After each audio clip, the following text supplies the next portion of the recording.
find that this is, again, going back to women, particularly difficult for them to face the truths that are living within them, to face or let go of those fears, to be more confident, to feel more confident, letting go of what's holding them back and where they're stuck. And they can't seem to free themselves of, I tried everything and nothing is working. But I'm not willing to do the inner work. It's always something else. It's the diet, it's the time, it's the person that influences you.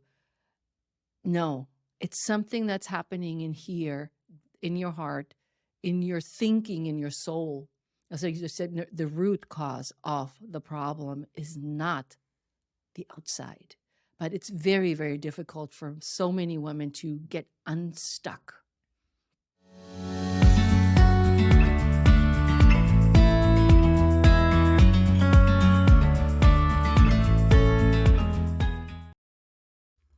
Hello, friends, and welcome back to the Mindful Evolution Podcast. I am your host, Leah Drew, and today I have my friend Heike with me. Heike is a fitness, nutrition, and mindset coach. She's the owner of Pursue Your Spark and Hey Life Training Pilates Studio, as well as the host of the Pursue Your Spark podcast, where she helps you become more empowered and reignites your midlife, and discovers how to help you get active, eat better, and have more energy daily. Heike, thank you for being here with me. Yeah, thank you so much for connecting and having me on the show. Of course. You and I recently connected, as well as many others, on the first couple of podcasts at Podcast Movement.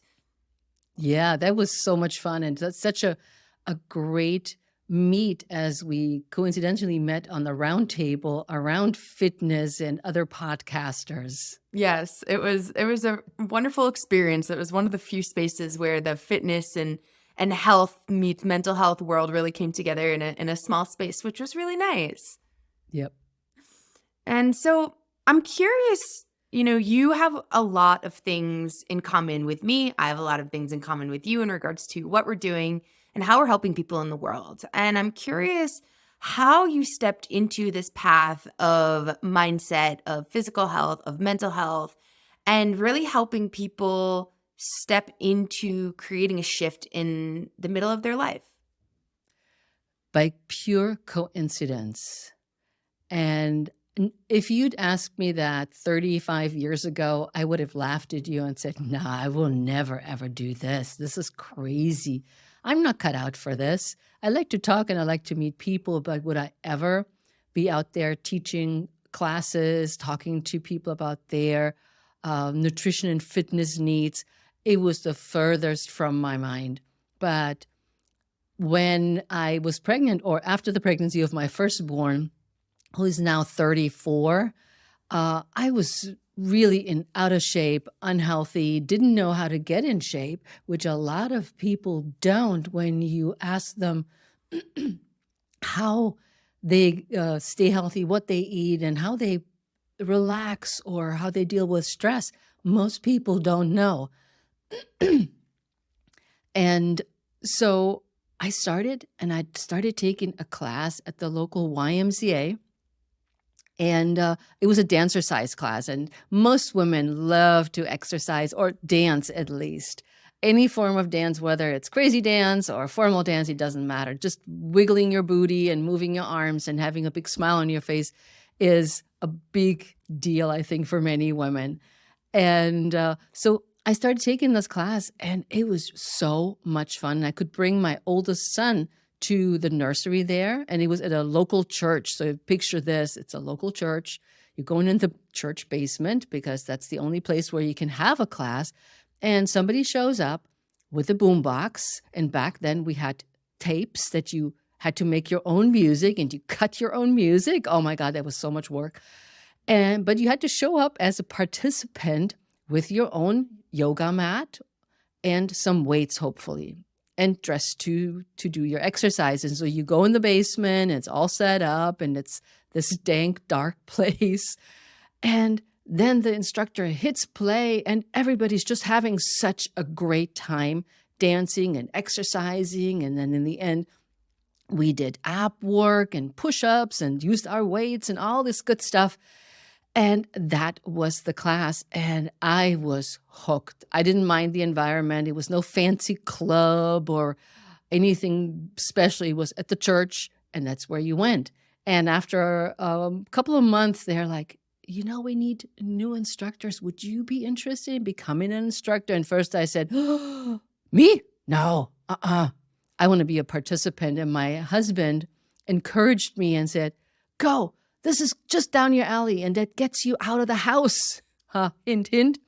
And so I started training to become an aerobic instructor, basically, and loved it. And then I was the one with the boombox and the yoga mat, making my own music and showing up at the churches or other places where the YMCA was hiring out to have their teachers go.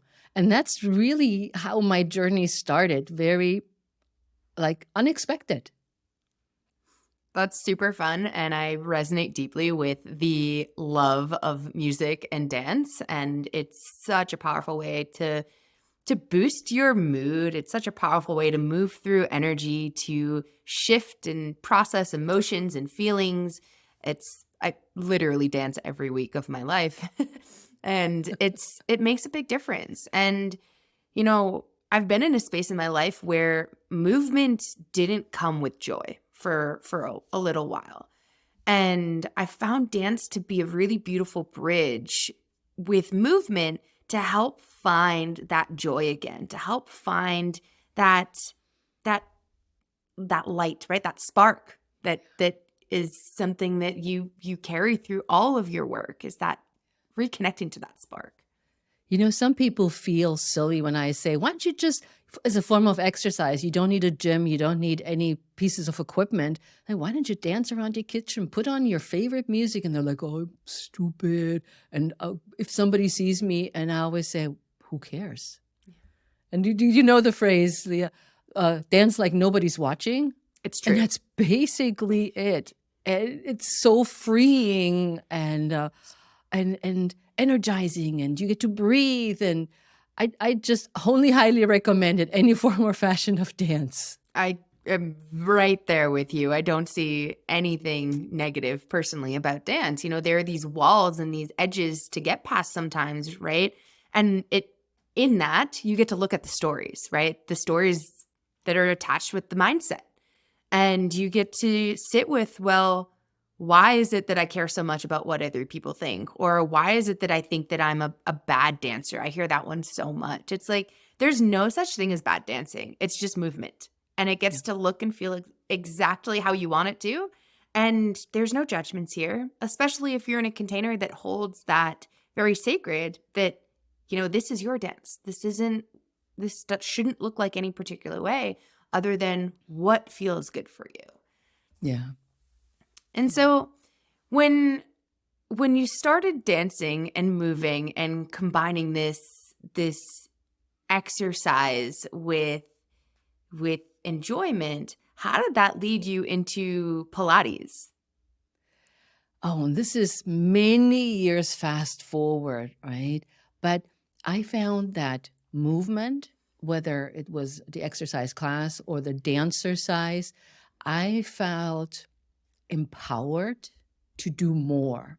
It gave me the courage to say, I know nothing about exercise physiology or any of that stuff, bones and how the body moves, but I like it, and I like what it does to me, and I like how I feel afterwards. I like how it changes some of the things where I have to make decisions on. That I would go for a run before making a decision, that I would say I'm lifting weights before I'm doing something else, because it sets me up for what's next in how I want to make a decision, how I want to live my life.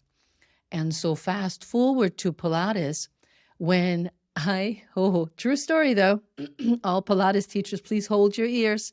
when I took my very first Pilates session at a fitness conference. They started offering Pilates, and I said, what is this new thing that everybody's talking about? Pilates. He's from Germany. Yeah, well, whatever. And I said, okay, I need to take that class because I'd like to know what this is all about. And so they taught what's called the Pilates mat work.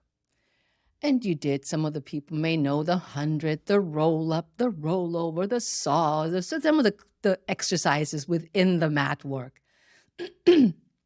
But I fell asleep. I lay there and I'm like, God, is this boring? Can't they just move? Can they be just like faster or more intense? I literally fell asleep and I said, this is not for me. This is mind-body stuff. Like, all right. And then again, we fast forward. And at that point, I was a manager at a fitness club for the aerobics department. And people had asked about yoga and Pilates. And before I started teaching Pilates, I actually started teaching yoga. The members asked for yoga classes. I said, I know nothing about yoga. Hire a yoga teacher. And I started taking classes with her to learn what she was teaching the members. And I thought yoga was really awesome. And we used blocks and straps, and people really responded well to the philosophy of of yoga, of course. And I said, this is really great. But I have so many yoga books in my studio still from that time, which I go back every now and again. But then suddenly they asked for Pilates.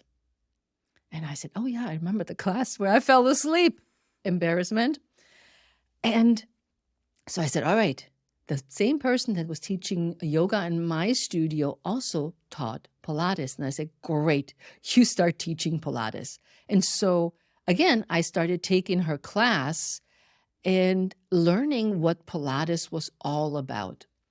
And to me, Pilates was more linear in the sense that it was way more structured. I find yoga for me is not as structured. It has more of that flowing quality of movement, where Pilates is, I always say, Pilates is like a guy invented it. Although yoga, you can argue, is the same depending on the yoga teacher you had and who developed the curriculum. I found it very straightforward. You do this, then you do this, and then you do that. I was like, this is great. I just follow the blueprint. And so that's how I got started teaching Pilates. But at that point, I had been teaching yoga for 3 years already, because that teacher who was teaching me also Pilates initially left me high and dry. And the members were saying, Heike, can you teach Pilates? You've been coming and you know all the moves. I said, I would have to write a curriculum because I don't remember all the names. And so I've been teaching yoga for a while with whistles and bells. And I said, okay, now it's time for Pilates. And I dove into Pilates, and literally, Leah, there was no looking back. I loved Pilates. I'm so glad that you were able to navigate down a path that just feels really good for you, that you love. I think that's really important in life, is to do the things that you love and that light you up and that are fun and that bring joy to your life. Yeah. And they were also challenging, and both, just like yoga was very challenging because it's such a different way of moving, coming from a fitness and weight training background. I still practice yoga occasionally, but it is really also the challenge. I love challenges, and I love to challenge myself to learn something new that is good for the mind and the body. Yeah, and I think that you bring up something really important, and that is this concept that many people in the fitness world think is that you're not getting a good workout in unless you're going really hard, unless it's really intense.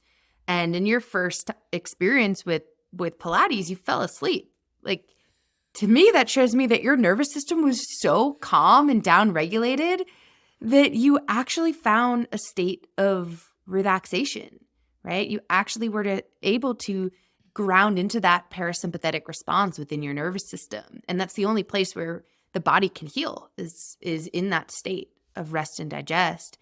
And I know for me personally, I had to do a lot of work to shift out of that mindset of a workout it's high intensity. It's you go as hard as you possibly can and you leave that gym door having thrown everything on the floor behind you in the gym. And that's not always the case. Like sometimes having a good hard workout is great. Getting a good sweat on is great. And there's that balance of getting a good, hard, intense workout with also like making sure that you're not pushing your nervous system past its edges, those neural edges that are ultimately what prevent you from allowing your body to recover, allowing your body to rest, allowing your body to be in that relaxed state. And it sounds like your first introduction with Pilates was exactly that. And I felt so embarrassed because my mindset was not there at all. How do you work with women? And you only work with women, correct? No, you work with men and women. Yeah, in my Hey Life training studio, I work with both men, women, mostly in midlife and above, so up to 93 years old. On my Pursue Your Spark brand, I mainly address women, and I work with women. Amazing. So when you're working with individuals in the studio, how do you work with them if they come in with that mindset of, well, I need a hard, intense workout? That's a funny question because most men come in and they are in the mode of, let me show her what I got. Sounds about right. And I just look at them, as particular men that come with that mindset, and I just look at them and I'm like, dude, I can shred your body. I can, whatever it is you want, but we're not going to do that. And then they see, I mean, I don't know if you know, but I used to be a bodybuilder, ultramarathon runner, and Ironman triathlete, and now I'm a half Iron triathlete. But so when they see my trophies, when they see my medals, they usually go, oh, yeah. And I'm like, yeah, we're not going that way. We're just chilling out. We're seeing what we really need. And no matter whether male or female, I have a quality of when somebody comes in, I let them, first off, I let them talk. I let them stand. I don't let them sit down. I let them tell me why they came, what they wanted from me from that session, and how they wanted to feel afterwards. And I work purely intuitive. When you were to come to me, I would do exactly the same thing with you, Leah, and I would say, so you came for weights today? Uh-huh. I think we'll start first on the reformer. Let's do some along those lines. And I'll still honor the wishes at the end, but I let my intuition guide where we start and where we're going. So there is not, you come in and I say, these are the 10 exercises we're going to do today. That's not how I work. I look at you and I let my intuition tell me where we're going to start. Then I'll work from there, because during the session, I may change my mind about the things we're doing and how we're doing things. And I tell everybody, I said, I can't tell you what we're going to do every time you come in. I'm not going to say, last week you do this week we're going to do that. It depends. How you're feeling. Are you stressed? Did something happen in your life? What's going on determines how I work with my clients. I think that's really powerful, and that's a great way to not be in that box that we were talking a little bit about earlier, because ultimately, in my opinion, if you're continuing to treat inside this box, you're actually doing a disservice to the person that's in front of you, because every single individual needs an individualized approach based off of what is happening in their mind, what is happening in their body, what is happening in their energetic field, right? Yeah. Spirituality, like that, all the things matter. And something that I have found to be a huge tool in discerning how to support clients in my experience with movement in the past is watching their movement, because movement is such a powerful assessment tool. And you can always tell when someone's not moving well for some reason. And if that's the case, if you continue to have them push through that, again, it's doing a disservice in my opinion. And so it sounds to me like you watch and you observe and you see where they're at, and you help determine based off of that observation and based off of your intuition where to bring them. Yeah, and a good example is one of my clients. I wouldn't say type A, but she's very successful. And she's always in charge of all things in her business. And she moves boom, boom, boom, boom, boom, this, that, then the other. And when she started working with me, she had some body pains. And the way she started to work out was exactly like that. Boom, boom, boom. Next exercise. I'm ready. Okay, this is not hard enough. Can you make it heavier? And I was like, no, we're not going to do this. I said, here we go. Here's how we're going to do this. And I was telling her and showing her how she's fighting herself during the workout instead of letting go, let happen what happens, and not trying to, what's the word I want to use? Trying to control her movements, which is funny because one of the words in Pilates is control, but a different type of emotional control, that she wanted to be in charge of the exercise. And this is what the result was going to be. And I just stood there and smiled, and she would do like 50,000 arm circles. And she was like, okay. I'm like, are you feeling more relaxed now? How are you feeling? Okay, can we start now? This is great. Let's just do this with intention. Let's breathe. And let's let go of what we should be doing and how we should be performing. And she's just a perfect example of what you just said, Leah. This brings up another question for me. Is you're talking about these two different forms of control. Can you elaborate a little bit more on the differences between the two? So Pilates has the words control and centering, among others. And when you think of Pilates' way of control, it's the control of the body and mind, not in the sense of restricting is the word, not in the sense restricting, but to combine the two, that the mind and the body are not two separate things, and you're bringing them together as a whole, which I think is really powerful. So the control is that you're saying, I am not moving unless I breathe. I am focusing on my movement, and I'm not just use the exercise arm circles, where the arms just do big circles, with or without resistance, but you're actually paying attention to what happens while you're doing what it is you're doing. And a lot of my clients start sweating. They said, oh my God, there's so much to think about. And I'm like, this is where you are in control of what it is that you want to get out of this session, this exercise.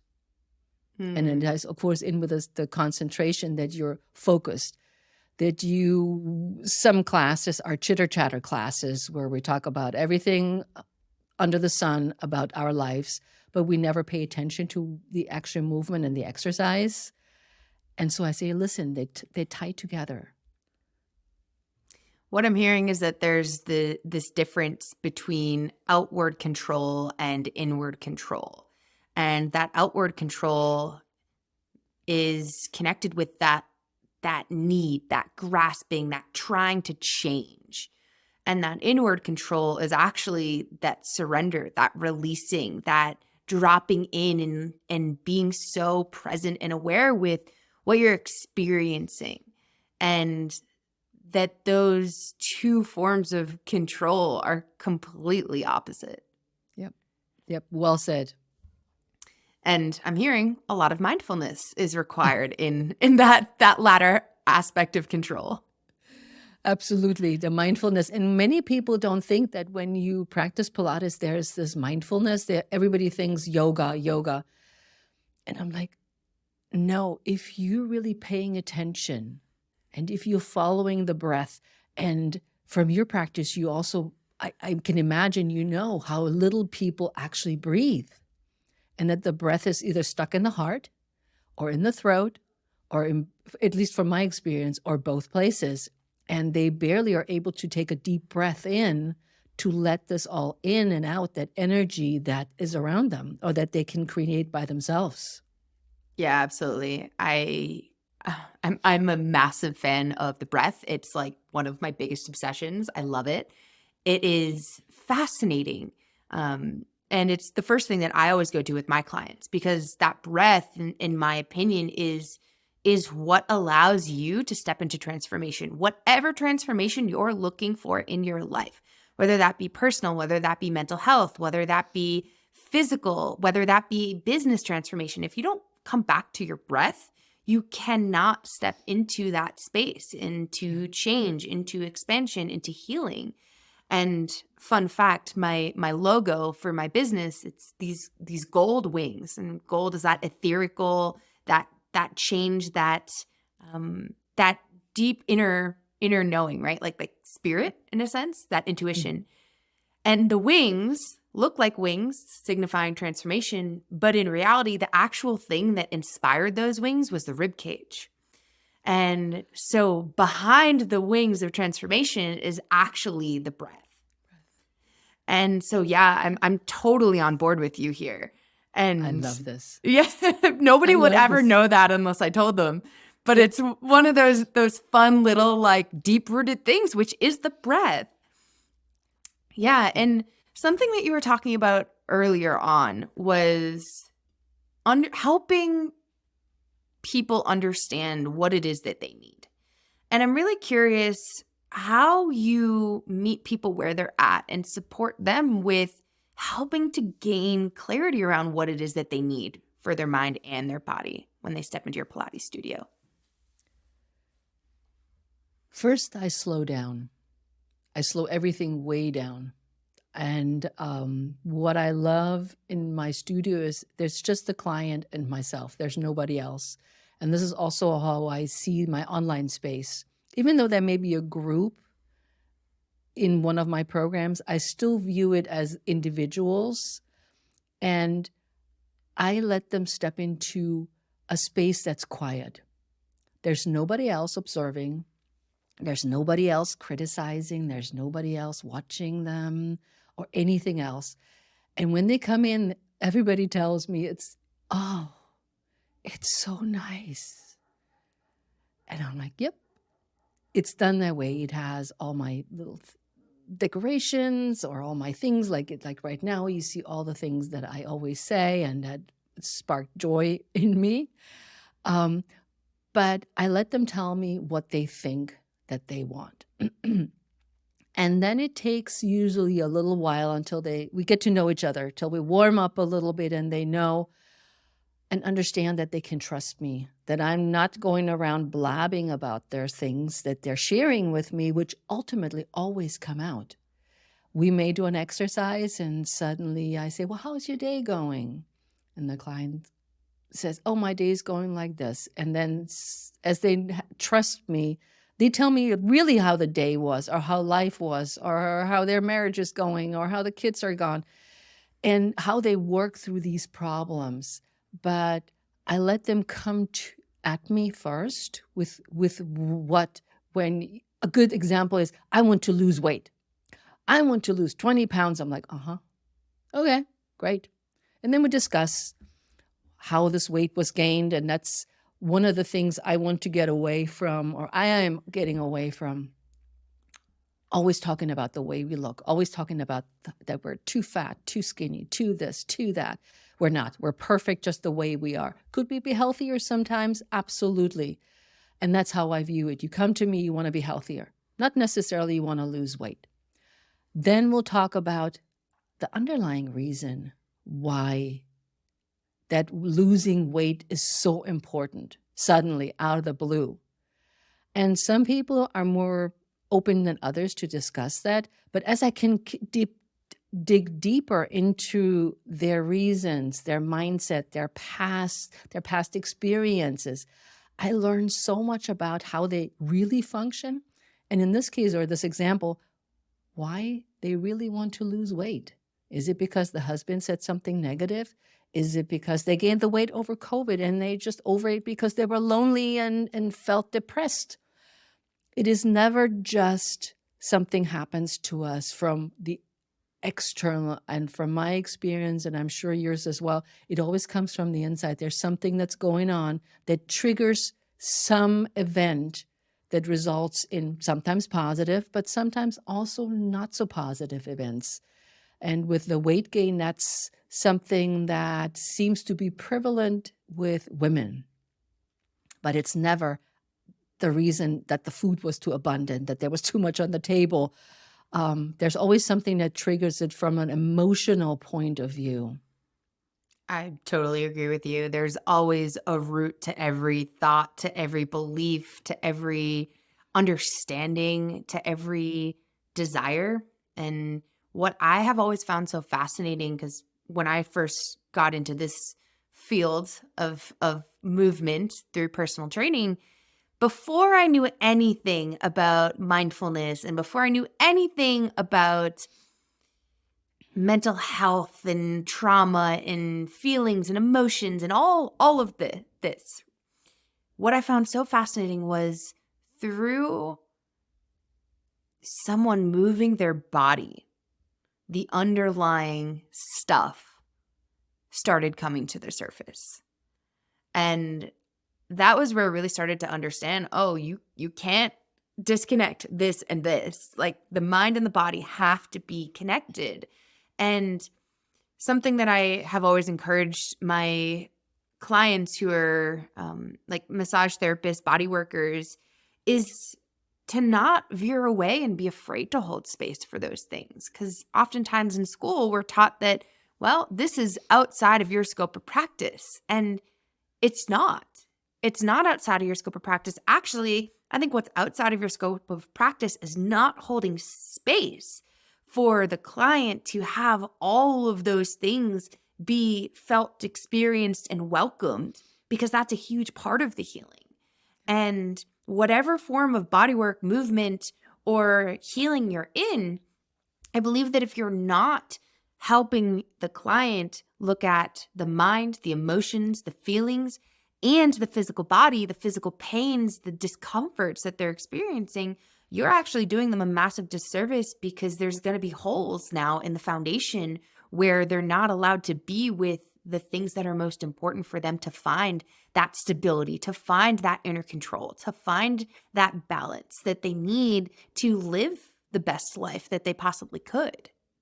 Yeah, and I find that this is, again, going back to women, particularly difficult for them to face the truths that are living within them, to face or let go of those fears, to be more confident, to feel more confident, letting go of what's holding them back and where they're stuck. And they can't seem to free themselves of, let's use the weight loss again as an example. I tried everything and nothing is working. So common. But I'm not willing. I'm not willing to do the inner work. It's always something else. It's the diet. It's the time. It's the person that influences you. No, it's something that's happening in here, in your heart, in your thinking, in your soul. As I just said, the root cause of the problem is not the outside. But it's very, very difficult for so many women to get unstuck. Why do you think that is? Do you think society plays a significant role in that? Why do you think it's harder for women to get unstuck? Number one, society, absolutely. We are expected to be the mother, the nurturing, whether you have children or not, doesn't matter. You're supposed to be the person that can do everything. You can multitask smoothly, be still the sexy wife to your husband, and raise 20 children and still look great in size 2. You can't do that? Come on. Yes, I absolutely agree with you. And you have the way we're raised. You know, I just came back from a Europe trip where I also saw my mom, who's now 80. And my brother is 8 years younger than I am. And my brother had some family questions. like, how was it back then? And how was it this way and that way? And I told him some of the things, but I felt uncomfortable saying some of the things in front of my mom, which I don't want to talk about. But there were very personal things. And I felt that she was taken aback, that it was to her like we're pointing the finger at her. She's the bad one. She did everything wrong. And she is to blame for how we turned out, which in truth, she is responsible, but so is my dad. My dad's like, "Pfft, yeah, whatever, you grew up and I did what I did and I'm done." But as a nurturing part of the woman that we all have, whether kids or pets or none of that, we all have that nurturing and part and supportive part. I didn't want her to feel terrible. I didn't want her to feel she did everything wrong. And she did say when I left, "Did I do everything right?" And I was like, "Mom, we've had this conversation. Even if you did everything wrong, you still did it right because you did it to the best of your ability. And that can only be right." I really love what you said there, that even if you do everything wrong, you still did it right because you're doing it to the best of your ability. For me, when I'm working with clients, we dive into a lot. We dive into childhood experiences, we dive into childhood trauma, we dive into your mom and dad and parts work. And something that can be so easy to forget is that your parents did the best that they possibly could with the tools that they had. And they did it for you, right? And I know in my own experience, I was really angry with my parents for a really long time because I felt like they did all of it wrong. And then, as I started diving deeper into my personal work, diving deeper into my heart space and really healing through a lot of the things that had happened, I started to realize that they weren't causing me intentional harm. If anything, they were trying to do the opposite. And even if it didn't turn out feeling really good for me, they still showed up. They still did the best they possibly could. And I think that's a really important thing to remember, and something recently for me, I just turned 30 years old. And Happy birthday. thank you. And, when I turned 30, I had this moment where I was like, oh my God, I am literally the age that my parents were when they brought me into this world. And I sat here and I got to have, even though 29 is not that far off from 30, there's something about finally hitting that place in age where your parents brought you into the world. And it gave me this different perspective. And I sat here and I said, oh my God, I cannot imagine bringing a child into this world myself right now. I'm still learning to get to know who I am and how I want to show up and what my deep core values are. And it gave me a different sense of compassion for what my parents stepped into at the age that they did. And, back in the age of your parents, people had kids at a much younger age, much younger. How old were your parents when they had the first child? I was the first one. Okay. My mom was 18 and my dad was 21. Oh my goodness. And it just, that blows your mind because you're like, oh my God, 18 years old, like the things I was doing at 18 years old, the things that I did not comprehend, had no understanding of, and it just gives you a very different perspective. Yeah. Yeah. But those things that we hold on to, that anger, the feelings of being upset or whatever emotions you're experiencing that you're still holding on to from your childhood, that shows in the physical body. Oh, yeah. Absolutely. What do you see in your practice along those lines?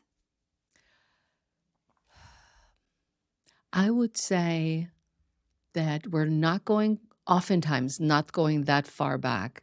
People are really, especially since COVID, they've been really focused on the now and where I'm in life.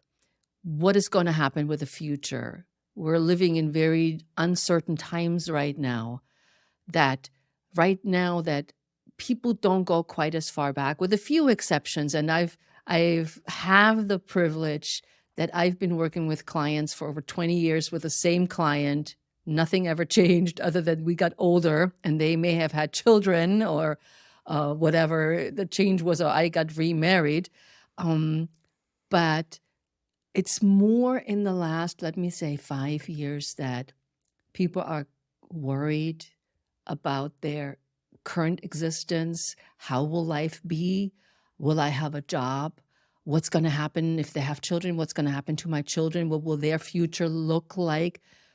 So it focuses, I would say, in the last 5 years, and at least since we had our former political situation change in the U.S., since most of my clients are U.S., some are from abroad, but most of the U.S., that this kind of questions were mostly on their minds, and how to deal with that anxiety.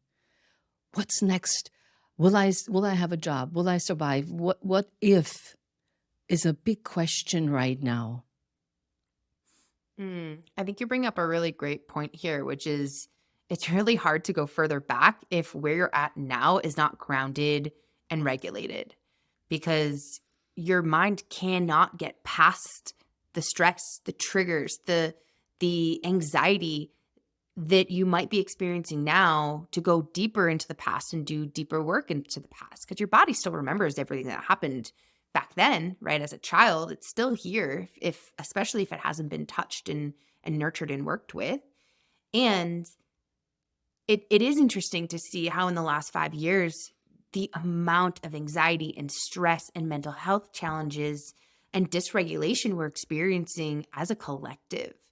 And on a daily basis, I see it, I hear it, I observe it. And yeah, that is first and foremost, most important, is to find that ground and to find that state of relaxation and to support yourself with being in a regulated space now, so that you can go deeper into some of the other work that might not be rooted in the present moment. Yeah. Yep. And I just got off a call with a client before we got on our call, and all was on her mind was the current political situation, which we're not going to talk about. But she told me for 20 minutes everything that's concerning that situation. And then we totally, for the last time, we swapped over to a light topic. She said, well, how was Portugal? How was your granddaughter? Things that kept her mind away from that continued stress that she feels. And she's a person who is 86 years old. So she has done experienced a lot in her life. So it takes her back what's happening right now to where she already has been in the past. And that is so crazy stressful for her that I'm like, let's bring you back to intermittent fasting. Let's bring you back to Heike's Portugal visit. Let's talk about something that gives you a little bit of a boost, a little break for the mind and the body to not constantly be bombarded by that stress. Totally. And I don't think that it's easy, especially with all the things that are happening in the world right now that are very stressful. And, I do think that there is a balance to being with that, because, to completely ignore and not be with it, that might lead to us having more trapped experiences in the body. And to be completely overwhelmed by these stressors and these things that are completely out of your control also doesn't serve you. And so I think right now people are feeling challenged and trying to find the balance between both of them. For me, like, I know people directly involved. And also it's like, I don't want to have that completely run everything for me. And something that I've found to really be supportive and helping me find that balance between not being overwhelmed by the big stressors and also still being present without fully ignoring has been movement. Because movement is a way to process. It's a way not just to process your energy, but the energy of what's happening around you as well. And, if you're listening and you are finding challenge in how to move and process through some of the things happening in the world around you, I invite you to move your body, whether it's tossing on music and dancing like we were talking about earlier, whether it's going to a Pilates class and moving your body and tapping into the breath and tapping into the inner control, right? Tapping into your inner world, or whether that looks like something else, whether that's singing, or whether that's actually going into a gym and exercising, lifting weights. The point is, whatever feels good for you, movement is so, so, so important right now. And not just right now, but as a whole. And so always coming back to, did you move your body today? And how can moving your body actually support potentially some of the big challenges that you're facing within yourself right now? Yeah, that's well said. Yeah, I agree with that too. And then a breath, like we said earlier. The first thing I always do is let's breathe. Let's just breathe. And then if the person is right in front of me, I'm like, let's do a wall roll down for Pilates with the breath. And I'm like, okay, let's do the 4-count breathing. Let's just focus on the breath. Let's just let everything go for right now. And then let's come back to what we're here to do. Absolutely. Yeah. And that breath is a really powerful way to tune back into what is it that you need and what is it that you need now. Yeah. Because without that breath, sometimes your mind just is just in 50,000 places and it's overwhelming. And I think a lot of the world lives there right now. Yeah. So always coming back to the breath. And I love that that's such a staple in what you do. It is the foundation of what I do. And through that breath, we can shift, we can transform, we can heal, we can grow. And yeah. And so one of the things when it comes to movement, you said earlier, there's sometimes your clients are like, there's so many things to think about. And there are. In many aspects. And how do you take all that information and bring it to a place where it's enough but not too much? Because sometimes like more is not always better. Simply, I give them what I like them to think about. And when they feel overwhelmed or they say, oh, I forgot about this, I'm like, great. Then you're not ready to embrace it yet. That's okay. Just think about that one thing then. If you, what I call the Pilates body, if you are finding yourself once a day that you're in your Pilates body where you're aligned, what I always say, you wear a crown on top of your head, you have a swan neck, and your apples, which are your abdominals, are engaged, you're in your Pilates body. And that's all you do, that's great. That whenever you're ready, you will embrace more whenever you're ready. And it's not you push a button and your body says, totally, I'm doing it right now. Never happens. And the best thing to me is when clients that I've worked with for years come back and say, guess what? I just understood what you were telling me about the rib cage. That's to me like Christmas. Me too. And so when that happens, I was like, oh, Christmas happened. This is fantastic. But it took you as long as you needed to learn this and to understand it. So. Yeah, I love how you're using the one thing to hone in the mindfulness piece, because sometimes people have a difficult time understanding what does it mean to be mindful. And it's truly coming back to focusing on that one thing without your mind going in 50 other directions. And that constant reminder of come back to the one thing, come back to the thing, right? And doing that until you get that understanding of, that light bulb goes off, right? For example, the rib cage. And, helping someone understand that the breath is that one thing that's going to guide all the things eventually gets them to that place that you're talking about where they're like, oh, I get it now. Right. And that is a beautiful place to watch someone be. Yeah. And it to me is better than somebody saying, oh, did I do good in my Pilates session today? And to me, that's always, what does that mean? Did I do good? What's the value who's telling us what's good or bad? Did you get a great workout? Did you get what you came for? Do you feel great? Do you have energy now? Okay, that's all I need. And that's a little harder to understand for them, that it's not measured by reps and sets and pounds and things like that. Yeah, I love what you're saying there. And one of the things I always start any session, body work, movement, online session with a client is, what is your intention here today? What do you seek to get out of this session today? Is there something that you need? And I love how you're bringing light to, there's not necessarily good or bad. It is what is, right? And so like the good gets to be, well, did you find and receive and experience what you came for, or was your mind somewhere else? Yep, absolutely.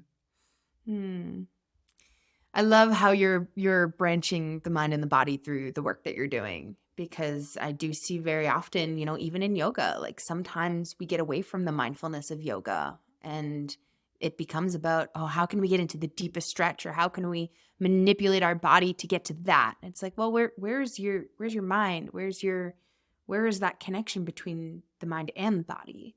And so I am grateful for the work that you're doing in the way that you're supporting your clients and finding that for themselves. Thank you.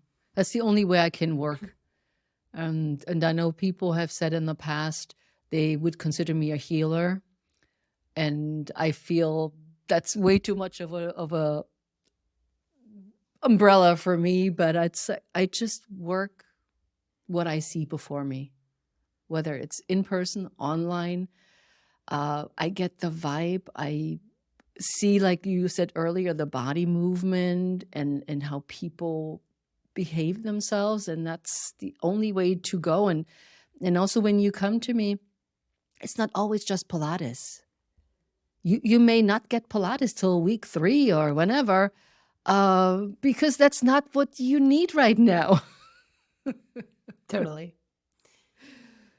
So, Heike, I have one last question for you. And I'm curious, through your experience, through your work, through what you have found for yourself in life, what is it that you think could bring a more mindful evolution to the world around us? First off, being kind to one another, be tolerant, also be self-accepting for who you really are and not think that you should be something else. Slowing down, definitely slowing down. Paying more attention, I think, is a big one too. Being aware, being not just blasé about things that you see and hear around you. I think slowing down is, for me, probably the most important. We rush, we run, we're still taught more is better. I just saw another app that would help me multitask even faster. And when I saw that, I just delete. We are not multitasking even faster. So that's what I would think. That brings us back to more mindfulness. Be less distracted, be more focused, and also pay attention to when you have conversations, that you actually are listening and understanding what the other person is trying to share. Yeah, I definitely see that slowing down being a huge part to creating a more mindful change, a more mindful evolution in the world around us. I agree. We need that. So, Heike, thank you so much for being here with me today and for sharing all of your knowledge around Pilates and mindfulness and the mind-body connection, and sharing with us how it is that you're helping people slow down. And so It's my pleasure. Yeah, I appreciate you being here. And I know that you have a freebie for our listeners. Oh, absolutely. Thank you for letting me share that. It's the 3 ways to thrive and reclaim your health in midlife, And I will be we go ahead. where you learn a little bit about Pilates, mindset strategies, and also a little bit about intermittent fasting so you can get started with all of those. But if you listen to this episode, you always pick one of those strategies. But I'd love for you to have it. Amazing. I will put that in the show notes. I'd love for my listener to have that as well. And yeah, I will be sure to put all of Heike's contact information in the show notes as well. So you can reach out to her and follow her on social media. And yeah, if there's anything that really resonated with you, let her know. Reach out to me. I'd love to have a conversation with you. And in the meantime, I hope that you all find a little bit more mindfulness and maybe a little bit more breath in your day today. Thanks, Leah. Thank you, Heike. Take care, everyone. Bye.